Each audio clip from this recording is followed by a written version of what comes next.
जिले की सबसे बड़ी अधिकारी डीएम नेहा शर्मा एक सुबह सादे कपड़ों में बिना किसी सरकारी रौब के सब्जी खरीदने बाजार पहुंची। उनके चेहरे पर सादगी थी, चाल में आत्मविश्वास, लेकिन किसी को अंदाजा तक नहीं था कि ये महिला इस जिले की डीएम है। नेहा सीधा एक ठेले के पास जाकर रुकी, जहां एक करीब 30 साल की सब्जी वाली औरत सब्जियां बेच रही थी। नेहा ने मुस्कुराकर उससे सब्जियों के दाम पूछे ही थे कि तभी एक छोटा बच्चा दौड़ता हुआ आया और उस औरत से लिपटकर बोला, मम्मी मुझे स्कूल छोड़ दो ना, लेट हो रहा है, नहीं तो टीचर डांटेंगे। सब्जी वाली बोली, बेटा थोड़ी देर रुक जा, मैं पहले इनको सब्जी दे दूं, फिर तुझे छोड़ने चलेंगे। बच्चा जिद करता रहा, नहीं मम्मी अभी चलो ना प्लीज, बहुत देर हो गई है। यह सब देखकर डीएम नेहा शर्मा का दिल पसीज गया। वो मुस्कुराकर बोली, आप बच्चे को स्कूल छोड़ आइए, मैं आपकी दुकान संभालती हूं। सब्जी वाली थोड़ी हिचकिचाई, पर नेहा के भरोसे भरे लहजे ने उसे हिम्मत दी। उसने कहा, ठीक है बहन, मैं जल्दी लौट आऊंगी। और फिर वो अपने बेटे को लेकर स्कूल की ओर निकल गई। इधर नेहा ठेले पर खड़ी थी, चारों ओर के माहौल को गौर से देख रही थी। तभी एक मोटरसाइकिल ठेले के पास आकर रुकी। उस पर बैठा इंस्पेक्टर आदित्य वर्मा था। उसने उतरते ही थोड़ा तंज में कहा, तू कब से यहां सब्जियां बेचने लगी? यहां तो एक औरत हुआ करती थी, वो कहां गई? नेहा कुछ कहती, उससे पहले ही वह सब्जी वाली औरत वापस लौट आई। इंस्पेक्टर को देखकर उसके चेहरे पर घबराहट छा गई। झुककर बोली, क्या चाहिए आपको इंस्पेक्टर साहब? जो मन हो ले लीजिए। इंस्पेक्टर ने बेजा हुक्म दिया, आधा किलो टमाटर दे, 1 किलो भिंडी और आधा किलो परवल भी देना। औरत ने बिना कुछ कहे जल्दी जल्दी सब्जियां तौल दी। इंस्पेक्टर बिना एक भी पैसा दिए मोटरसाइकिल पर बैठा और चलता बना। यह सब देख नेहा शर्मा स्तब्ध रह गईं। कुछ पल खामोशी में बीते, फिर उन्होंने सब्जी वाली से पूछा, बहन उसने पैसे क्यों नहीं दिए? आपने उससे कुछ कहा क्यों नहीं? औरत की आंखों में मजबूरी साफ दिख रही थी। धीमे स्वर में बोली, बहन क्या कहूं, ये इंस्पेक्टर रोज ऐसे ही सब्जियां ले जाता है। जब कुछ बोलती हूं तो धमकाता है, कहता है मुझसे पैसे लेगी, अभी तेरे ठेले को उठवा दूंगा। मुझे डर लगता है, अगर ठेला चला गया तो घर कैसे चलेगा, मेरे बच्चे क्या खाएंगे, इसलिए चुपचाप दे देती हूं। यह सुनकर डीएम नेहा शर्मा के चेहरे का रंग बदल गया। अंदर तक हिल गईं वो। उन्हें यकीन नहीं हो रहा था कि कानून के रक्षक खुद कानून का मजाक उड़ा रहे हैं। उन्होंने गंभीर स्वर में कहा, बहन अब ऐसा नहीं होगा, मैं अब आपके साथ हूं। इंसाफ दिलाना मेरा फर्ज है। आप एक काम कीजिए, मेरा नंबर ले लीजिए। कल जब आप ठेला लगाएंगी तो आप नहीं, मैं वहां रहूंगी। आप घर पर आराम कीजिए, बाकी मैं देख लूंगी कि वो इंस्पेक्टर पैसे देता है या नहीं, और अगर नहीं देता तो मैं उसे कानून की ताकत दिखाकर ही रहूंगी। औरत की आंखों में आंसू थे, लेकिन पहली बार उसमें राहत और उम्मीद झलक रही थी। अगली सुबह नेहा शर्मा ने एक गांव की औरत का भेष बनाया। ना कोई मेकअप, ना कोई पहचान। साधारण साड़ी पहने, सिर पर पल्लू रखे वो ठेले पर आ खड़ी हुई। ठेले पर ढेर सारी सब्जियां सजाई गईं। सब कुछ तैयार था। कुछ ही देर में वही इंस्पेक्टर आदित्य वर्मा अपनी मोटरसाइकिल पर वहां पहुंचा। इंस्पेक्टर आदित्य वर्मा ने अपनी मोटरसाइकिल ठेले के पास लगाई और घूरते हुए बोला, क्या बात है, आज फिर तुम यहां? वैसे तुम उसकी क्या लगती हो? कल भी तुम यहीं थी और आज भी। नेहा शर्मा, जो अब भी गांव की एक आम महिला के रूप में खड़ी थीं, धीरे से बोली, मैं उसकी बहन हूं, इसलिए आज उसकी जगह ठेला संभाल रही हूं। इंस्पेक्टर ने घिनौनी मुस्कान के साथ कहा, तो तुम तो अपनी बहन से भी ज्यादा खूबसूरत निकली, बहुत प्यारी लग रही हो आज। फिर आंखों से उसे ऊपर से नीचे तक देखता रहा और बेहूदे लहजे में बोला, वैसे छोड़ो ये सब, मुझे 1 किलो टमाटर चाहिए और साथ में थोड़ा धनिया और मिर्च भी दे देना। नेहा ने बिना कोई प्रतिक्रिया दिए सब्जियां तौली और चुपचाप उसके हाथ में दे दी। जैसे ही इंस्पेक्टर सब्जियां लेकर पलटने लगा और मोटरसाइकिल स्टार्ट की, नेहा ने सख्त आवाज में कहा, रुकिए, आपने अभी तक सब्जियों के पैसे नहीं दिए, सब्जियों के पैसे दीजिए, ऐसे नहीं चलेगा। इंस्पेक्टर झुंझलाकर बोला, कौन से पैसे? मैं तो रोज फ्री में लेता हूं, अपनी बहन से पूछ लेना, वो तो कुछ नहीं कहती, और तुम ज्यादा जुबान मत चलाओ मेरे सामने। वो फिर से जाने लगा। तभी नेहा ने तेजी से कहा, आप मेरी बहन से चाहे जैसे लेते हो, लेकिन मुझसे नहीं, सब्जियों के पैसे देने होंगे। हमें भी पैसे खर्च करके ही ये सब्जी लानी पड़ती है, और अगर हम एक दिन सब्जी न बेचें तो हमारे घर का चूल्हा नहीं जलता। आप जैसे लोग फ्री में सब्जी ले जाकर हमारे पेट पर लात मारते हैं। इतना सुनना था कि इंस्पेक्टर का घमंड भड़क उठा। उसने गुस्से में आकर एक जोरदार थप्पड़ नेहा के गाल पर जड़ दिया। नेहा लड़खड़ाई, लेकिन खुद को संभाल लिया। आंखों में आंसू थे, लेकिन आत्मसम्मान अब और चुप रहने को तैयार नहीं था। नेहा ने कांपती आवाज में कहा, आपने एक महिला पर हाथ उठाकर बहुत बड़ी गलती की है, इसका अंजाम भुगतना पड़ेगा आपको। इंस्पेक्टर और भड़क गया, गुस्से में चिल्लाया, तू मुझे सिखाएगी? तेरी इतनी औकात? अभी बताता हूं। फिर उसने नेहा के बाल खींच लिए।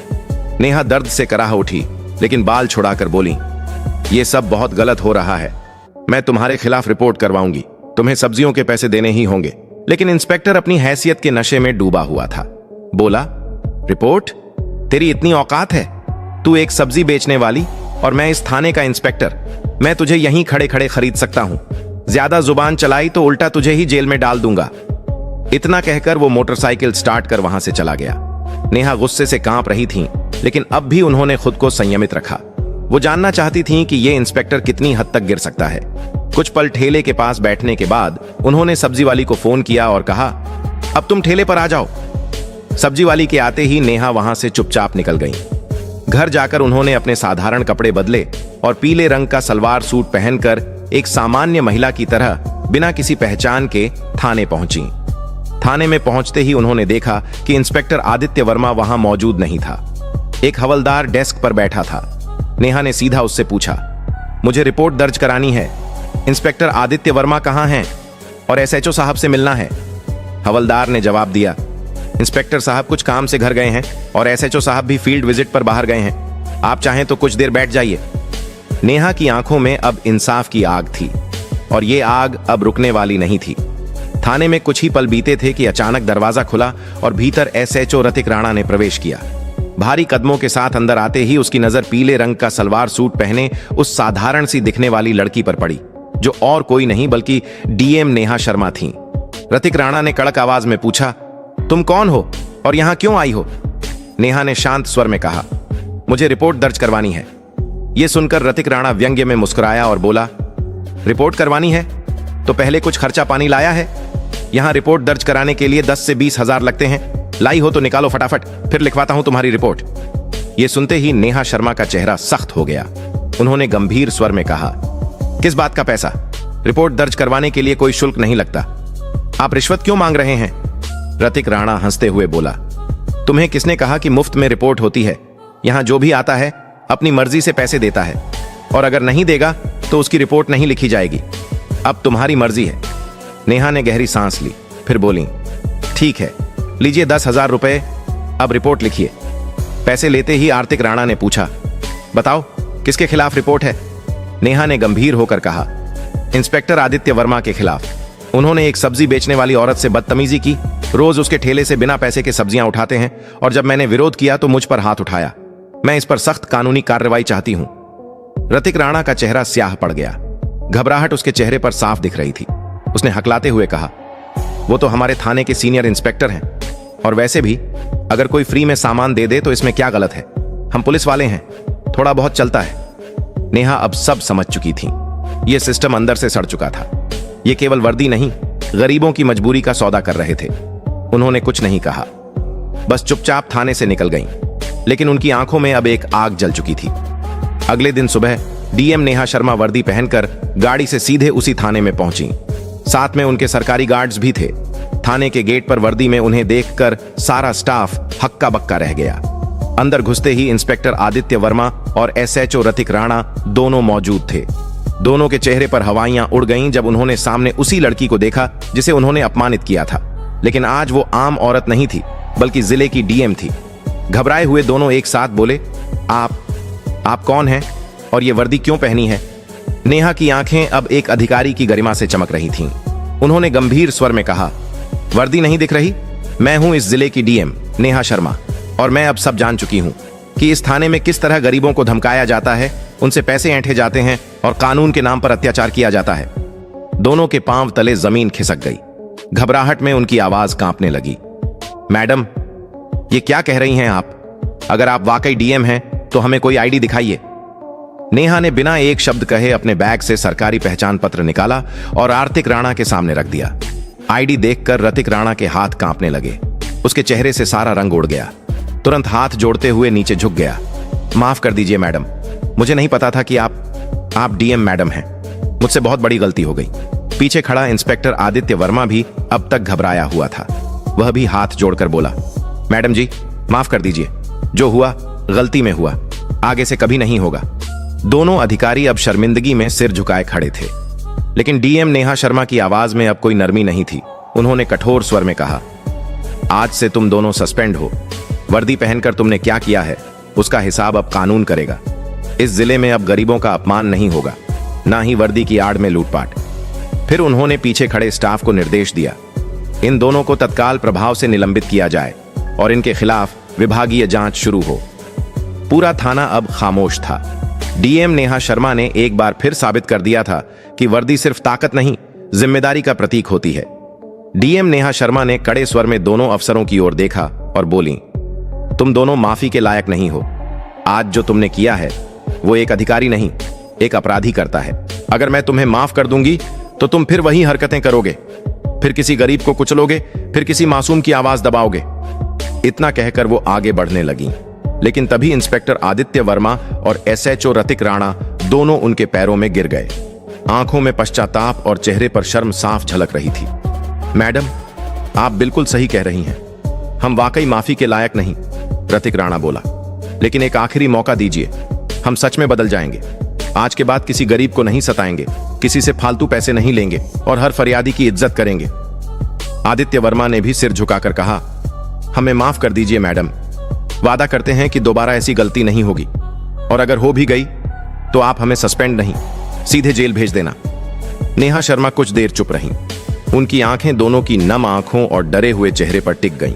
फिर उन्होंने गहरी सांस ली और गंभीर स्वर में बोली, ठीक है, मैं तुम्हें माफ कर रही हूं, लेकिन यह आखिरी मौका है।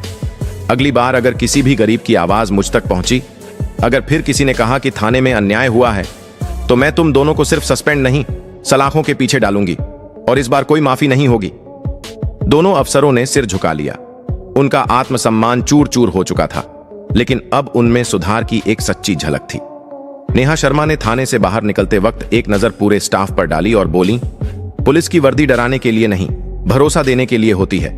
इस वर्दी की इज्जत तभी होगी जब इसे पहनने वाले खुद इज्जत देना सीखेंगे। डीएम के जाते ही पूरे थाने में सन्नाटा छा गया। सबके चेहरों पर शर्म और सोच की लकीरें थीं। उस दिन के बाद पूरा थाना जैसे बदल गया। अब न कोई रिश्वत लेता था, न किसी गरीब की आवाज दबाई जाती थी। हर फरियादी की बात सुनी जाती, रिपोर्ट बिना पैसों के दर्ज होती और सड़क से बाजार तक हर जगह पुलिस लोगों की मदद करती नजर आने लगी। सब्जी वाली औरत भी अपने ठेले पर मुस्कान के साथ बैठती थी, क्योंकि अब उसे किसी का डर नहीं था। ये कहानी हमें सिखाती है कि हिम्मत और ईमानदारी से बड़ी कोई ताकत नहीं होती। अगर किसी पद पर बैठा व्यक्ति अन्याय करता है तो उसकी वर्दी नहीं, उसके कर्म बोलते हैं। और जब सच बोलने वाला उठ खड़ा होता है तो पूरा सिस्टम बदल सकता है। अगर आपको यह वीडियो पसंद आया हो तो एक लाइक जरूर करें। गरीबों की आवाज को और लोगों तक पहुंचाने के लिए शेयर करें, और ऐसी ही कहानियों के लिए हमारे चैनल मशकूर वॉइस को सब्सक्राइब करना ना भूलें। धन्यवाद।